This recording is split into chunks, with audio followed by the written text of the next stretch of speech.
지금으로부터 약 4년 전에 2014년에 우리나라를 조금 떠들썩하게 했던 유명한 영화가 한 편 있습니다. 혹시 기억나십니까? 바로 명량이라는 영화입니다. 이순신 장군에 대한 그 명량 대첩을 너무나도 잘 표현했던 영화로 평가받고 있는 영화입니다. 그 영화가 상영이 되면서 많은 명장면들과 또한 명대사들이 사람들 입에 또한 사람들 귀에 오르내리기 시작했습니다. 신에게는 아직 12척의 배가 있습니다 라는 대사는 참 유명하죠. 그러나 그 대사보다 저의 마음을 사로잡았던 대사는 바로 최후의 전쟁을 하기 전에 유순신 장군과 그의 아들과의 대화에서 나온 대사입니다. 아들이 아버지인 이순신 장군에게 이렇게 물었습니다. 아버지, 정말 이 전쟁에서 승리할 수 있는 길이 있습니까? 우리 수군들은 벌써 다 두려움에 사로잡혀 있습니다 라고 물었을 때 이순신 장군이 대답하기를 이렇게 답을 했습니다. 그래, 독버섯처럼 퍼진 두려움이 가장 큰 문제다. 그러나 만일 그 두려움을 용기로 바꿀 수만 있다면 그 용기는 100배, 1000배 큰 용기로 증폭되어 나타날 것이다. 영화의 마지막 장면에 보면 정말 이순신 장군이 타고 있는 그 배만 홀로 전투에 참여하는 그런 모습이 등장합니다. 그러나 그 용기로 말미암아 다른 모든 자들에게 조금씩 용기가 전이 되어지고 결국 이 명량 대첩에서 승리하게 되어지는 놀라운 장면을 영화에서 얘기합니다. 두려움을 용기로 바꿀 수 있다면 놀라운 일이 나타나는데, 그렇다면 성도에게 있어서는 이 두려움을 무엇으로 바꿔야 할까요? 오늘 우리가 읽던 본문에는 두려워하는 성도들, 이스라엘 백성들이 등장합니다. 그들은 지금 요단 강물을 앞두고 있습니다. 강물이 너무나도 범람해서 그 범람한 강물 앞에서 두려워하며 어찌할 바를 몰라하고 있습니다. 얼마 전에 가까운 나라였던 일본에 큰 홍수가 난 적이 있습니다. 짧은 시간에 2000mm가 넘는 어마어마한 비가 내렸습니다. 그 비로 말미암아 순식간에 도시가, 마을이 물에 잠기면서 마치 쓰나미가 이르는 듯한 그런 모습을 본 적이 있습니다. 지금 이스라엘 백성들 앞에는 그와 같은 모습이 있는 겁니다. 요단 강물이 자신들을 다 삼킬 것처럼 그렇게 어마어마한 물살을 자랑하면서 흘러가고 있는 바로 그 앞에서 지금 이스라엘 백성들, 하나님의 성도들은 두려워하고 있습니다. 이 두려움을 대체 무엇으로 바꿔야 할까요? 우리가 신앙생활 하면서도 이와 같은 문제들이 종종 우리 앞에 등장합니다. 때때로는 하나님께서 베풀어 주신 은혜로 말미암아 큰 문제 없이 하루하루가 지나갈 때가 있지만, 또 어떤 때에는 하나님의 특별한 섭리 가운데 우리 앞에 이와 같은 어려움이 나타날 때가 있습니다. 이스라엘 백성들 앞에 골리앗이라는 거인이 나타났던 것처럼, 오늘 본문의 이스라엘 백성들 앞에 넘쳐흐르는 요단강이 나타났던 것처럼 우리가 살아가는 삶 가운데서도 우리가 너무나도 해결하기 힘든 두려움의 대상이 나타날 때가 있습니다. 과연 그럴 때 우리는 어떻게 해야 할까요? 오늘 본문에 보면 하나님께서는 이스라엘 백성들에게 참 놀라운 자리로 인도하고 있는 것을 우리는 볼 수 있습니다. 오늘 읽었던 말씀 가운데 15절 말씀을 보면 요단이 곡식 거두는 시기에는 항상 언덕에 넘치더라 라는 말씀이 있습니다. 지금 이때를 말하고 있는 겁니다. 지금 이스라엘 백성들이 건너가고자 하는 그때는 항상 요단 강물이 넘쳐 흐르는 때입니다. 사실 저는 아직 성지순례를 가보지 못해서 제 눈으로 직접 보지는 못했지만, 그래도 먼저 다녀오신 분들의 설명을 들어보면 요단 강이라고 하기에는 너무나도 보잘것없는 강이라고 얘기를 들어보았습니다. 우리의 표현으로 한다면 차라리 강이라기보단 시내와 가깝다라는 말씀을 들어보았고요.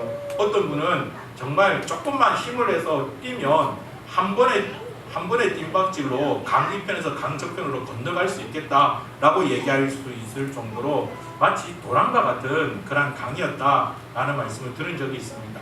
그러나 그것은 건기일 때입니다. 오늘 본문에처럼 우기 때가 오면, 정말 강물이 넘쳐나는 그때가 되면 배를 타고서도 건너가기 힘들 지경으로 강물의 물살은 어마어마한 것입니다. 왜 하나님께서는 하필 그때 이스라엘 백성들로 하여금 요단강을 건너가게 하셨을까요? 지금 이스라엘 백성들에게 있어서는 상황이 급한 때가 아닙니다. 급히 강을 건너가야 할 그 어떠한 이유도 없습니다. 차라리 보다 더 좋은 방법은 광야에서 그토록 많이 힘이 들었는데 체력을 좀 더 보충하고 하나님 앞에서 안식했다가 강이 마를 때쯤, 그 범람했던 강이 잠잠해질 때쯤 그때 건너가면 더욱더 수월할 겁니다. 그러나 하나님께서는 그 광이 범람한 바로 그때 이스라엘 백성들을 이끄셨습니다. 이것은 하나님의 특별한 계획하심이 있는 거라는 것을 우리는 알 수 있습니다. 8절에 보면 하나님께서 여호수아에게 이렇게 명령합니다. 너는 언약궤를 맨 제사장들에게 명령하여 이르기를 너희가 요단 물가에 이르거든 요단에 들어서라 라고 말했습니다. 또한 10절에 보시면 또 말하되 살아계신 하나님이 너희 가운데에 계시사 가나안 족속과 헷 족속과 히릿 족속과 브리스 족속과 기르가스 족속과 아모리 족속과 여부수 족속을 너희 앞에서 반드시 쫓아내실 줄을 이로써 너희가 알리라 라고 말씀하셨습니다. 하나님의 특별한 뜻이 있어서 요단강을 건너라고 말씀하신 것이죠. 그런데 여러분, 오늘 본문의 내용을 가만히 살펴보면 이스라엘 백성들이 이 요단강을 건너갈 때 그들이 하나님의 이 말씀에 순종해서 제사장들이 언약궤를 메고 요단강을 향해서 출발했을 때 그때 요단강이 마른 것이 아닙니다. 성경은 우리에게 분명히 말하기를 15절에서 16절 말씀을 보시면 요단이 곡식 거두는 시기에 항상 언덕에 넘치더라. 궤를 맨 자들이 요단에 이르매 궤를 맨 제사장들의 발이 물가에 잠기자 곧 위에서부터 흘러내리던 물이 그쳐서 사들 안에 가까운 매우 멀리 서 있는 아답 성읍 변두리에서 일어나 한 곳에 쌓이고 아라바의 바다 여매로 향하여 흘러가는 물은 온전히 끊어지매 백성이 여리고 앞으로 바로 건널세라고 되어 있습니다. 여러분 한번 상상을 해보십시오.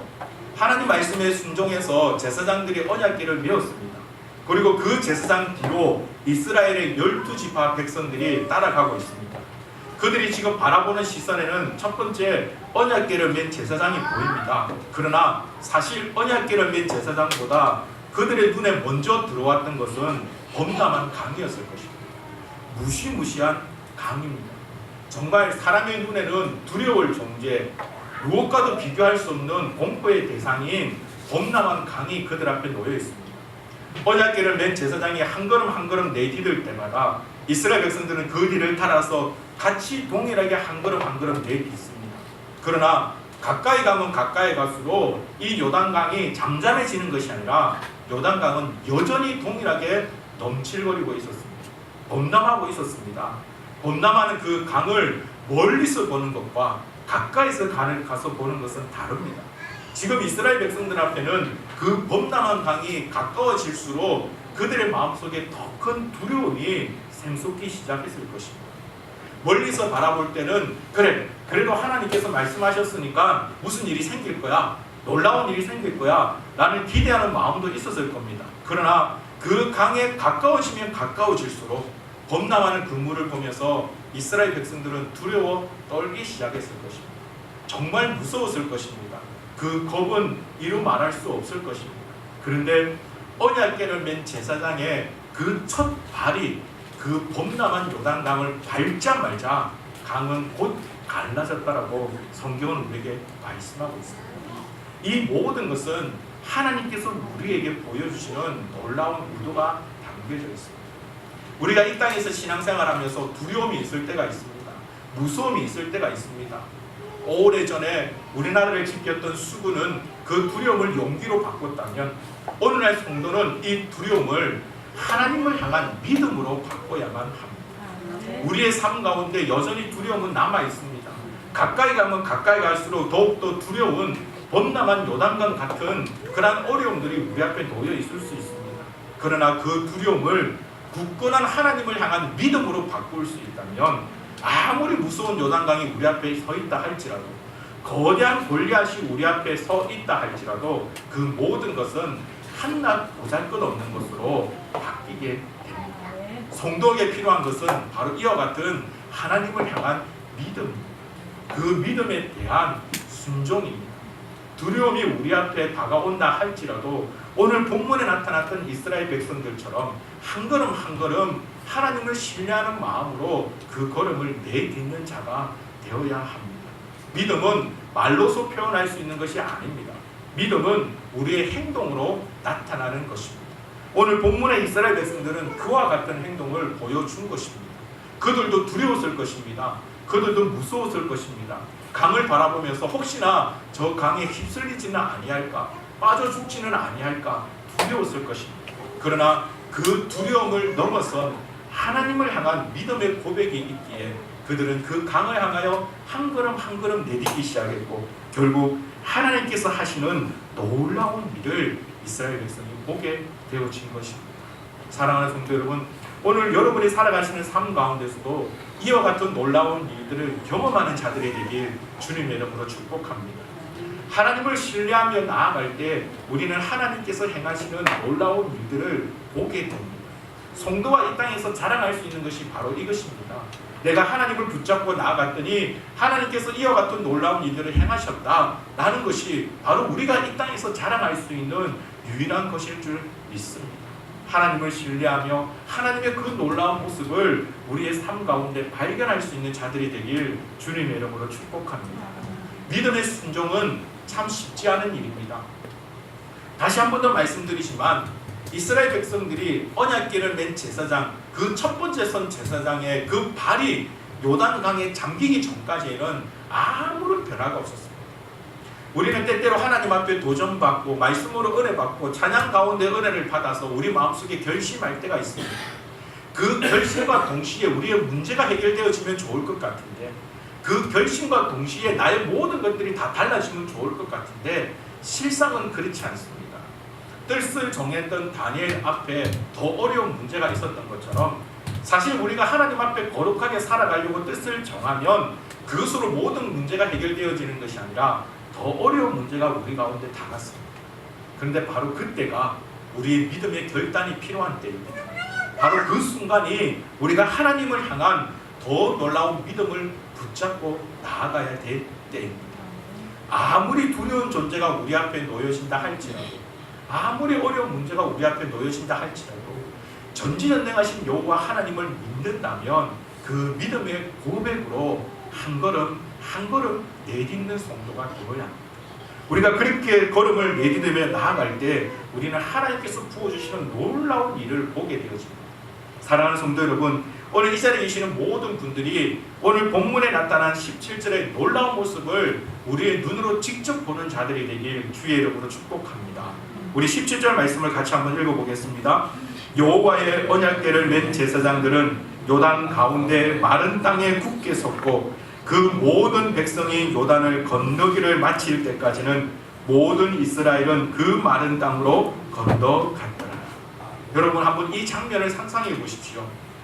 저 상류에서 내려오던 요단 강물이 마치 큰 벽이 생긴 것처럼 멈춰버렸습니다.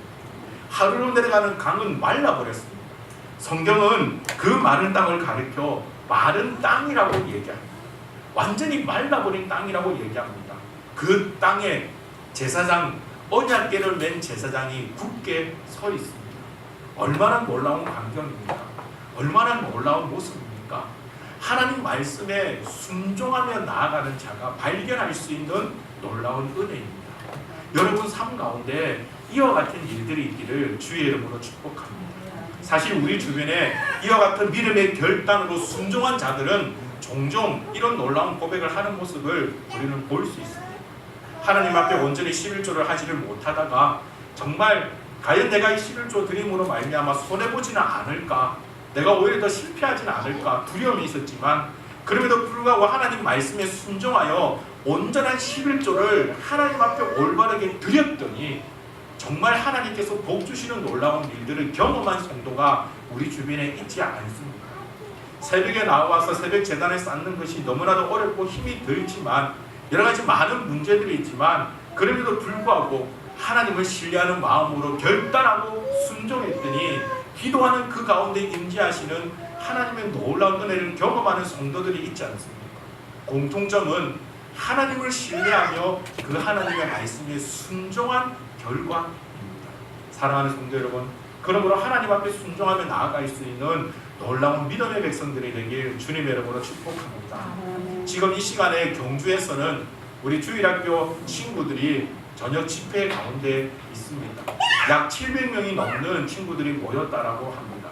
우리 주일학교에서는 16명의 친구와 9명의 교사가 함께 참석했습니다. 바로 그 자리도 믿음의 결단의 자리가 되어질 줄 믿습니다. 저희 막내도 참석했는데요. 가기 전에는 가기 싫다라고 이야기를 하더라고요. 아빠 요번에는 여름 성경학교 안 가면 안 돼요 라고 얘기를 하더니 주일학교 갔다 와서 갑자기 입장이 달라졌습니다. 주일학교에서 코올은 호텔에 간다고 하니까 자기는 호텔에 한 번도 가본 적이 없다고 이번 수련회는 꼭 가고 싶다고 해서 갔습니다. 결과는 어떻게 나올지 모르겠습니다만 아마 우리 아이들 가운데 그러한 모습들이 있었을 겁니다. 집에 있는 것이 보다 더 편하고 자기가 하고 싶은 것들을 마음껏 할 수 있는 그 시간을 그래도 포기하고 결단하는 마음으로 나아갔을 때 바로 그 자리에 이러한 놀라운 은혜가 임하게 되어질 줄 믿습니다. 우리 9명의 주일학교 교사들은 너무나도 귀합니다. 그분들 중에서는 오늘부터 휴가가 시작이 되는데 그 휴가 기간을 온전히 하나님 앞에 섬김으로 드린 귀한 분들도 있습니다. 믿음의 결단을 가지고 순종의 자리로 나아갔습니다. 그러하기에 반드시 섬기는 그 자리에 하나님의 놀라운 은혜의 역사가 나타나게 되어질 줄 믿습니다. 주일학교뿐만 아니라 이제 조금 있으면 중고등부 수련회가 다가옵니다. 지금도 중고등부 아이들하고 가장 많이 애를 쓰는 것은 늘 아침 저녁으로 달라지는 고백 때문에 그렇습니다. 분명히 저녁에는 간다 했는데 그 다음 아침에 되면 못 간다는 애들이 나옵니다. 또 그러다가 저녁에 되면 또 간다고 그럽니다. 하루에도 여러 번 바뀝니다. 그런 아이들을 붙잡고 그 믿음의 결단의 자리로 나아가려고 합니다. 순종하며 나아가는 아이들에겐 하나님의 놀라운 은혜의 역사가 나타나게 되어질 줄 믿습니다. 중고등부뿐만 아니라 대학 청년부도 여름 수련을 준비하고 있습니다. 대학 청년부들 같은 경우에 이미 여러분들이 알고 계시듯이 이 땅의 대학생으로 이 땅의 청년으로 살아가기에는 시간이 너무나도 부족합니다. 참해야 될 것들이 너무나도 많이 있습니다. 그러나 그럼에도 불구하고 자신의 시간을 쪼개어서 때때로는 정말 소중한 것을 포기하고 하나님의 은혜 받는 그 자리로 순종하며 결단하며 나아갈 때 바로 그 속에서 오늘 본문에 나타났던 놀라운 영광이 나타나게 되어질 줄 믿습니다. 그런 은혜가 우리 미랄교회 가운데 더욱더 풍성하게 충만하게 넘치기를 주님의 이름으로 축복합니다.